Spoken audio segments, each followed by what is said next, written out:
Radio LOMAX, l'émission du 106.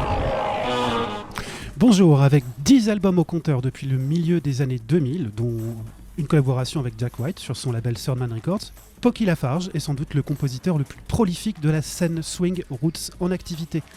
Tirant ses influences du jazz dansant d'entre-deux-guerres, du ragtime, du blues, il revient avec In the Blossom of the Shade, qui langue cette fois du côté des Caraïbes et de l'Amérique du Sud. Bienvenue, welcome. Hello, nice to be here, everybody. Je suis content d'être ici. Énorme. Énorme. Alors, on va commencer par se pencher sur les circonstances dans lesquelles sont nées ces chansons. Il y a eu une pandémie, un arrêt de tournée. Peut-on en savoir plus? Yeah, can you tell us about how this new batch of songs were written? I mean, given the conditions, the pandemic and everything. Yeah, well, some songs would be little capsules from what was happening in the present time, but of course, everything you are as a person comes out eventually. So it was from the past in my life as well. Alors, donc il y a des chansons évidemment qui reflétaient l'ambiance de ce moment-là, hein, c'est des petits moments, des petits instants qui ont été retranscrits, puis également évidemment le processus de création, ça vient de choses qui sont plus anciennes et de choses plus récentes. Et je me posais la question, est-ce que justement le fait de se retrouver isolé, obligé de travailler à distance parfois, apparemment il y a eu des sessions sur Zoom, enfin à distance, ont encore donné davantage envie de voyager, qu'on retrouve en continu sur cet album. Yeah, have these specific conditions like working remotely, being isolated, led to this urge to travel, which is one of the main themes on the LP? Well, a common thread throughout my whole life has been those two things. Common threads in my life have been those two things. A lot of traveling and isolation, sometimes more extreme than others. Some extreme traveling, non-stop traveling, and other times extreme isolation. I mean, as an artist, you have to do both things, but especially you must be isolated in order to create work. So that was nothing new. Ouais, donc ces deux aspects, c'est-à-dire l'isolement et le voyage, le déplacement, sont des choses qui sont caractéristiques de sa vie et qui sont transversales, puisqu'en tant qu'artiste, évidemment, il est amené à tourner énormément, mais pour créer de la musique, pour créer quelque forme artistique que ce soit, il est nécessaire de s'isoler. Donc c'est rien de véritablement nouveau. Il y a des moments où c'était plus ou moins marqué, cet isolement ou cette nécessité de voyager. On va écouter un extrait, ça s'appelle Get It For It's Gone.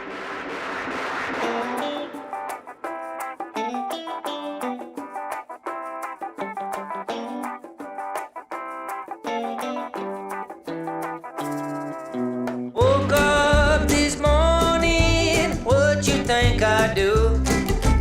Walk that line that led me straight to you.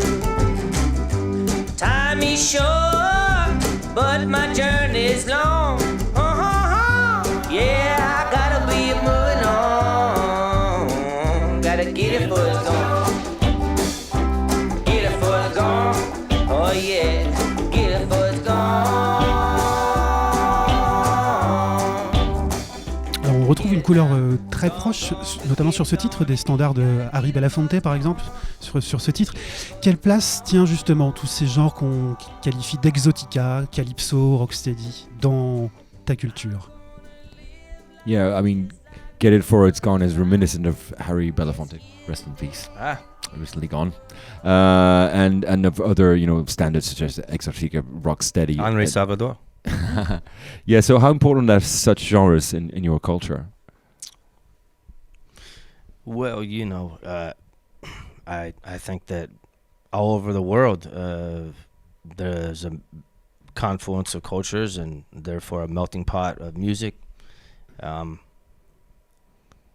There's sometimes, is there any genre of music that's purely authentic or purely cultural, like purely of that place? That's a conversation I don't even know if I won't even start having, So yeah, in the States, I mean, especially now with the internet, you can hear anything that you want. With that being said, I'm really grateful to be alive now that you have access to so much music and that you can play any style of music and find an audience for it, you know. It wasn't too long ago where everything was controlled by genres and you had to stick with a fad and you had to stick with the Joneses, do you know what I mean, in order to be relevant. But now you can do anything, so it's nice. So I'm open to kind of anything, you know. All right. Oui, donc bon, cette réflexion autour d'un genre, un genre qui serait pur, parfaitement authentique, c'est quelque chose qui ne fait pas sens de son point de vue. Et ce qui est intéressant, c'est qu'à l'heure actuelle, et donc il se réjouit d'ailleurs de vivre dans notre époque contemporaine, tout est disponible via Internet, d'une part, et d'autre part, eh bien, on peut trouver un public qui est intéressé par ce style de musique par voie de conséquence. Contrairement à une époque où on était un peu obligé de suivre la mode et de suivre un genre musical spécifique. Donc ça n'est pas le cas aujourd'hui et ça permet qu'ils puissent faire ce qu'ils désirent faire. Alors cet album se concentre, j'ai envie de dire encore plus que d'habitude, davantage sur le rythme, met l'emphase sur des grooves qu'on retrouve finalement assez peu dans alors ce qu'on qualifierait d'Americana au sens large. C'était pour toi l'occasion de creuser cet aspect, le rythme, justement, pour faire vivre autrement ta musique? Yeah, your latest LP is more or less focused on rhythm. And Antoine was wondering if that was a conscious approach to renew your songwriting. Is that something you really paid attention to? And do you agree with this analysis? I'd like to compliment Antoine because that's a very good observation, and so I thank you for saying that. Yeah, spot on, as they say. Yes, that has been a renewed focus in my music, starting with the Rock Bottom Rhapsody record. Yeah. You know, that was part of the reason why I made some big changes in my music, you know, with some of the people that I played with, and just wanted to go into a new direction, if I may speak frankly. And it was an opportunity for me to really be, you know, myself, going my own way, away from the old band. And so, yeah, it's as I've, not to play everything so fast, and not to play everything on top of the beat, but to relax and to play behind the beat a little bit more. I think also just, it's embracing me personally, how I wanted to perform music, but also definitely from the influence of a lot of different music that I have been listening to en masse over the course of the last few years.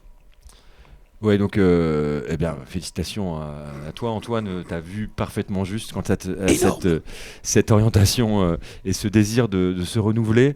Il s'agissait de trouver une nouvelle orientation pour sa musique, d'être plus lui-même, de trouver une façon de d'écrire de la musique où on va pas trop vite, où on est plus au fond du temps, et ça correspondait à un désir personnel, mais aussi c'est une influence directe de la musique qu'il pouvait écouter.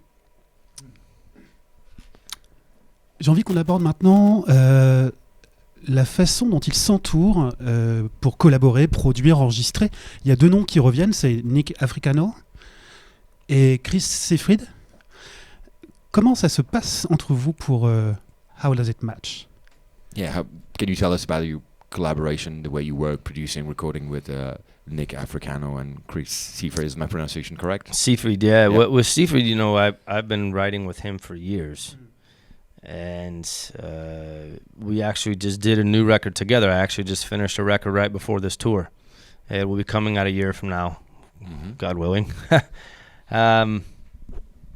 Nick and I we grew up together, and I've always wanted to work with him.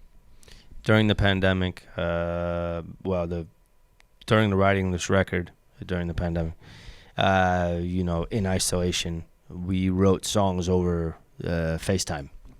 So, that's how that came about. Writing songs together with Chris and with Nick over FaceTime. All right. Yeah. Well done. Yeah.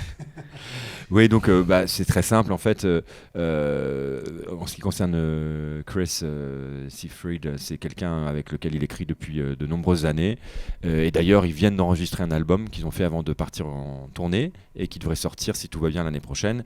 Quant à Nick Africano, c'est un ami d'enfance, hein, ils ont grandi ensemble et donc ils ont écrit des chansons avec Chris et Nick via FaceTime pendant le confinement.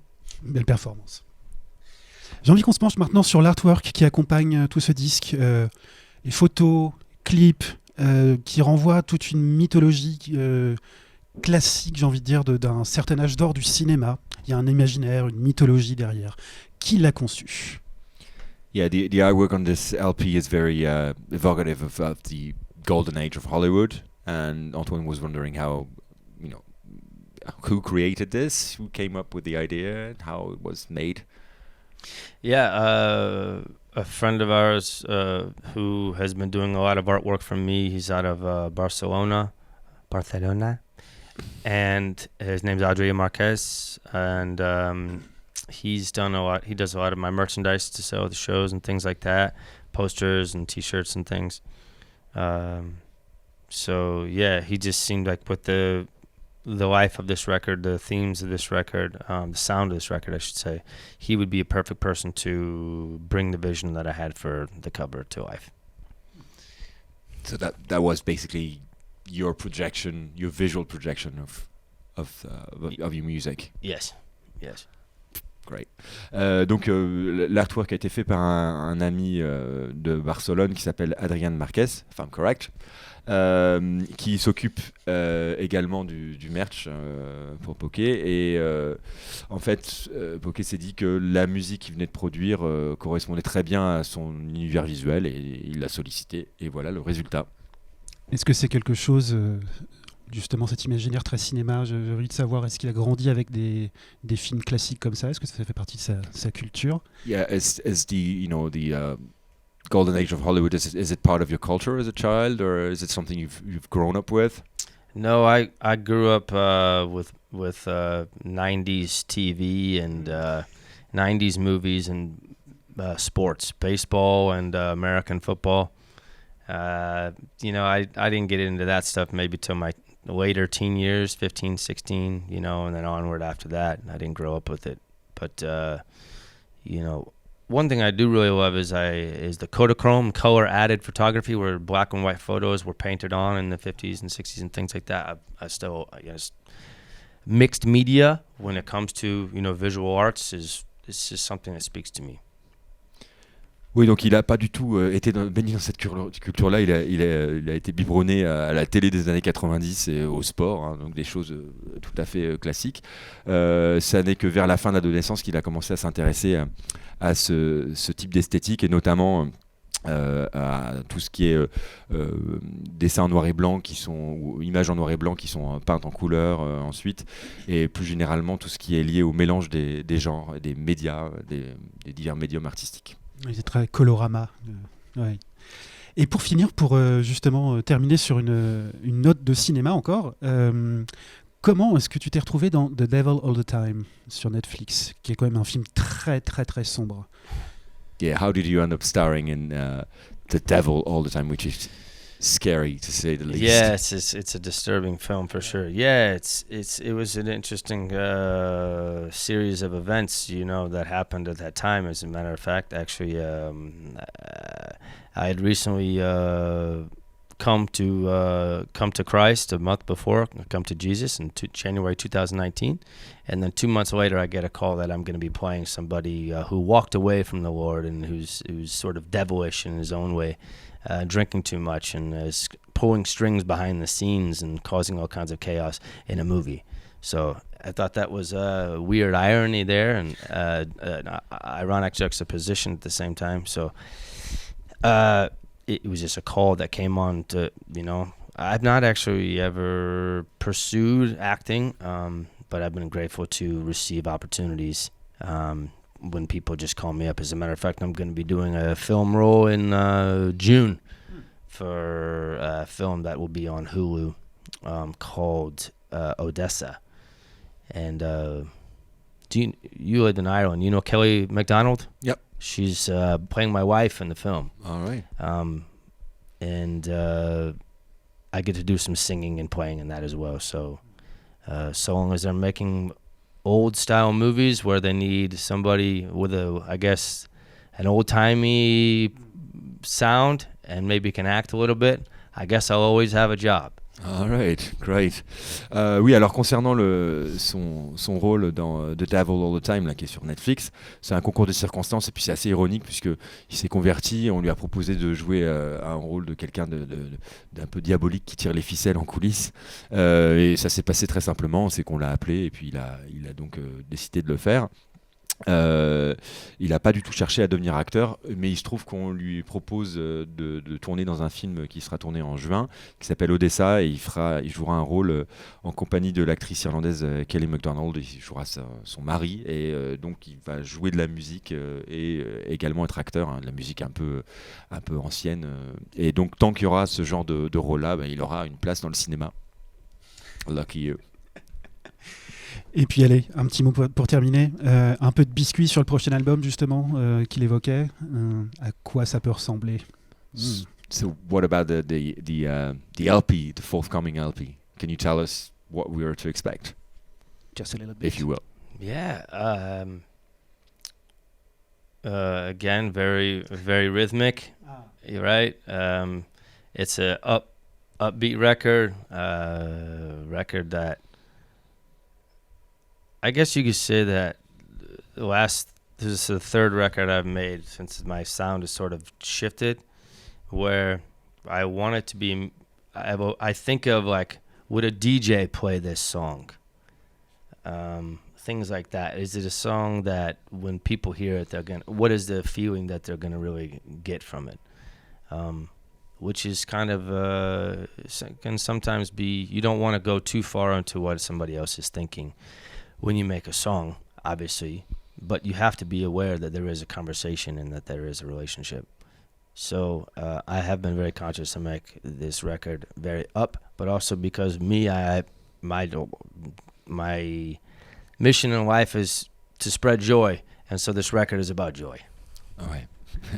Ok, donc voilà, une fois encore, c'est un album qui est très rythmique avec des tempos assez rapides. Et c'est le troisième album qu'il fait depuis qu'il a changé un petit peu sa façon d'écrire.